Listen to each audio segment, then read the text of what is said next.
Hi everyone, Vlad here for another video. Today's video is going to be all about this beautiful monster here, the Audi S7 2016. So today's video is a car review. The next couple of videos will actually be car reviews because I have a couple of friends who they have some nice cars, some interesting cars, some quirky cars. So I like to basically grab a hold of them and try them out, test them out. Because as you guys know, if you're on my channel, you know I'm a big car geek, big car fan. So this is why you'll see a bit more car videos. I hope you guys are interested in that. And if you are, make sure you hit that subscribe button. In any case, this car belongs to my good friend James, and he also has a YouTube channel which basically revolves around quizzes. So if you want to test your brain, if you want to basically throughout this quarantine, if you want to answer some questions about the world, this and that, make it fun, I'll leave a link to his YouTube channel in the description below, so guys make sure to check him out. Alright, so back to this review. So today we'll talk about the styling of the Audi, then we'll go inside the car and we'll talk about the inside styling of the Audi. We'll take it on the road, take it on the highway, and basically I will show you all of the might of this car, the quirks and features, so to speak. And yeah, so let's get into it. So this car came about as a complete rival to the Mercedes CLS. As you can see, it's a mix of sporty car mixed with luxury. So it's a very long car, but it has a nice coupe look at the back. And this is what's iconic with the 7 brand. So whether you have an A7, S7 or RS7, absolute monster of a car that is, it will always kind of look the same with small different styling cues. So obviously the S7 will have the galvanized mirrors here. We'll have the door handles as well, and a couple of other smaller cues. So if we come at the back here, we can see that one of the more iconic things about the S7, or the A7 for that matter, is the swoop coupe look, which I personally think makes the car look amazing and really makes it stick out to the other competitors. Even I wanted to, when it came out, maybe get into A7, but I want something a bit more sporty. Let's see if I made the right choice or not, because this car looks absolutely amazing, even up close. So here, obviously, you have the quad exhaust here, and if you have the RS7, they're actually oval shaped, but these ones are the quad exhaust, so that makes it look apart from the normal A7, and also the tail lights, which are really iconic, with the LED strips coming down from side to side. So in person, this car is really beautiful. I think the blue, also the Audi blue, really brings it to life. And I can't wait to actually take it on the road, take it for a spin, and see what this car is all about. So, because I never driven one of these, so I'm actually really excited to take it on the road. All right, guys. So let's go inside the car now. All right, guys. So we are inside the Audi S7, and it's a great place to be in. Basically, you have a keyless entry system, so you don't need to turn on the key in the key fob. You can just use the start engine stop button, and something pretty cool happens. The screen pops up on the display. The newer ones don't have this feature, and I think it was pretty neat to have it back then, this kind of feature that pops up as a screen. So, in terms of the actual cabin ergonomics, I've owned Audis in the past, and they just seem to always be on point with their interior choices. So every button is where it's supposed to be. The quality of the material inside is really up there with the other competitors. So you have carbon fiber on the main console. You have leather stitching everywhere, and everything feels very easily accessible. You have carbon fiber throughout the dashboard. Obviously some plastic here and there, but you know, you can't just have carbon fiber everywhere. You need some couple of other hints of other material. The leather feels very good. It's a 2016 car, but to be honest, it feels like a 2019 car. Just the way it's been kept in good condition. That's probably thanks to its owner, James. Obviously the standard on the steering wheel, you have your nav, you have your buttons for the volume, you have the wheels here, you have also paddle shifts. Forgot to say that this version, the 2016 one, is twin turbo that develops V8 that develops 450 horsepower. So I can't wait to take it on the road and actually see what all that power brings. What else can we say about the interior?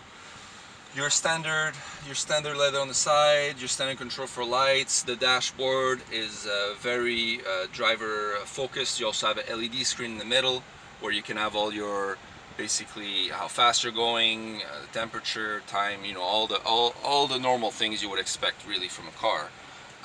Here you have some storage, obviously COVID-19. We have some masks now, a couple of storage for your cups, 2 cups, and if we look around at the back, there seems to be quite a bit of space. I would have expected to have a bit more from the looks of it, considering it's quite a big car, but still, I mean, you do buy this car, the S7, because you know what this car can do on the road.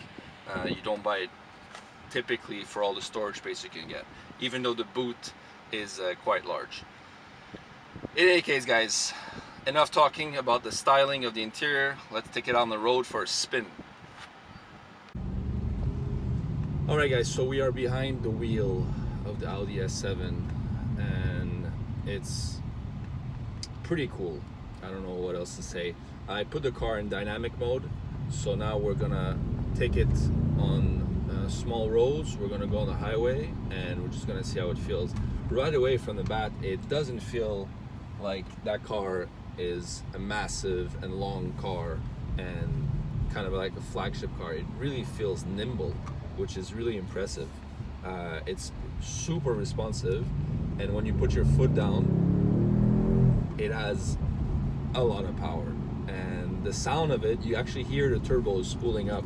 So it's actually pretty cool what they've done with those turbos, because you really feel it spooling up, and it has so much torque. It has 406 pounds-foot of torque, so you don't get that turbo lag, which is kind of strange. As soon as you put your foot down, you can really make the car go where you really want to go, and the steering wheel is very responsive. The brakes are quite good as well. I'm pretty confident in the brakes. It is a high performance car. You feel it right away. There's no mistakes about it. So even though you buy it maybe for your family because it's a big car and you could actually put a lot of stuff everywhere, you really feel it as a sporting, you know, sporting car at the core of it. So if you want to overtake anyone, you can just put your foot down, not even that strong, and you can just overtake them right away. It's really nice feeling. And the sound, I'm really impressed by the sound. I didn't know that even inside the cabin you would hear it that much.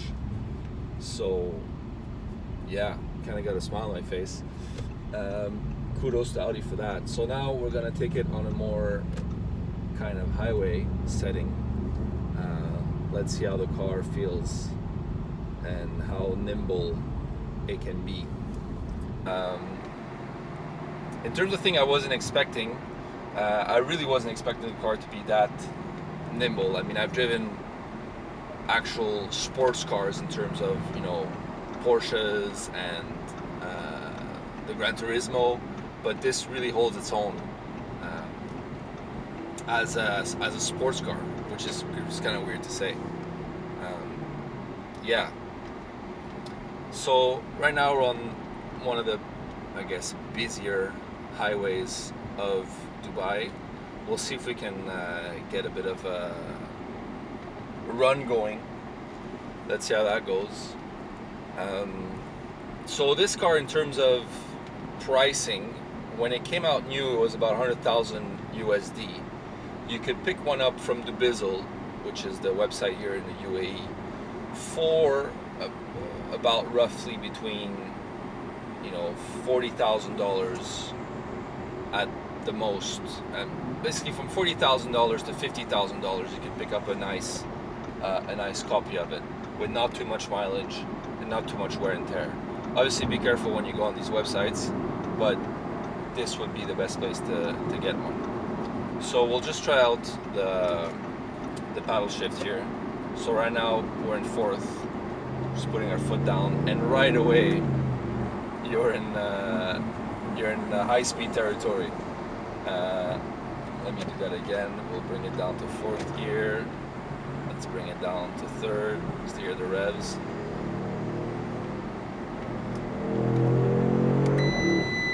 And right away, you hear that beep. Well, that was the speed limit exceeded right there. So it's quite unbelievable the way that the transmission reacts, like, to all the revs. You could bring it right away to 5,000 RPM and you get an instant shift. It's Audi has done something really nice with this car. Very clever.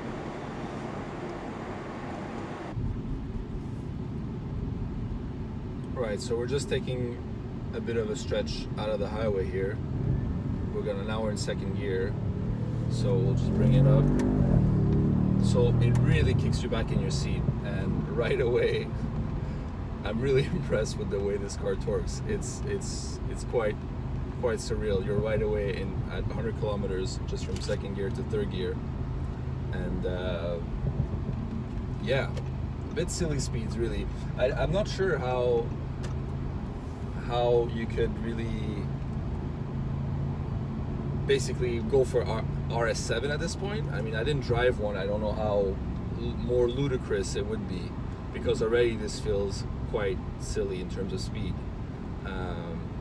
And even in fifth gear, like right now I'm in fifth gear, and it just pulls, and you keep getting pulled back in your seat at all times. It's just really, really something special. All right, so basically, to who does this car cater to? If you're in the market to have, basically, if you have $40,000 or $50,000 that you want to spend on a car, who does this car cater to? Well, obviously it's going to be to the enthusiasts that know what the S7 badge means and what the sport version of an A7 means. But it's not a car that you typically see on the roads, because it is quite a niche car. In terms of, it's a car that probably, obviously, won't be your first car, and it's a car that you probably had a lot of Audis before, or you had a lot of sports car, and you want something that would basically stick out, and that you're kind of aware of what the figures are, and the styling, and kind of the heritage of Audi, and what they have done with this car. The point I'm trying to make is that it is a car that will basically bring a smile to your face every time you're behind the wheel of it. In terms of the speed, the torque, the luxuriousness of it, and what this car basically means for the Audi brand, and every time you step in it, you'll just be happy about it. It's just a great place to be. You have torque anytime you want. Anytime you want to press your foot down the accelerator and overtake someone, you can. And it's a car that basically can match with any other sports car really in that category. Whether you're comparing it to BMW M3, or even a Mercedes C63. I know it's not the exact comparison, because the C63 has a lot more horsepower, but still, it's a car that kind of is a bit more quirky than those cars.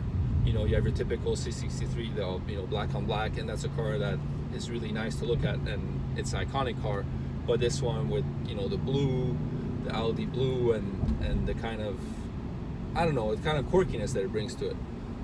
But also, it commands respect on the road. I mean, you might not get all the looks that you would with another car, but still, the coupe design mixed with the luxuriousness of it really is really eye-catching. So I would recommend anyone that sees this review to go online, to go check out there's not that many online, by the way. There's about 13 or 14 Audi S7/RS7s. They're kind of all bunched up in the same package, and go look at some of them. Make sure you do your research, because you never know if you're gonna get ones that are really beaten up, or ones that have the kilometers rolled back. I would try to stay away from dealerships. In terms of private dealerships, I would try to go with a personal personal car. That would be my best bet. And test it out, and just make sure that you do your research, basically. Alright guys, so we are at the end of the video of my review of the Audi S7 2016, and I'm really impressed with the car. I have troubles finding wrong and negative things about it, other than maybe it's not as spacious as I thought it would be. But in terms of the seats, in terms of the steering, in terms of the speed, the power, the torque, it really ticks off all the boxes. So if you're in the market for one of these, you know, Audi S7s, or if you want to splurge out and really get the master crazy monster beast RS7, then I would definitely recommend it. But the Audi S7, like I said, ticks all the boxes. And yeah, for me, if I had to rate it out of 5 star, I would give it 4.5 out of 5 star. And yeah, and you guys can leave a comment in the comment section below if you agree with me, if you disagree with me, if it's one of your dream cars, what is your dream car, so then we can keep the discussion going over there. And if you would like to see more of these type of videos, make sure you click like and subscribe, and I'll see you guys on the next one. Peace. Alright guys, so we will try out the launch control here. So basically you take off stability control, you put it in dynamic, and then you put your foot down, and then you go. Just like that. And this is how you launch an Audi S7 into space.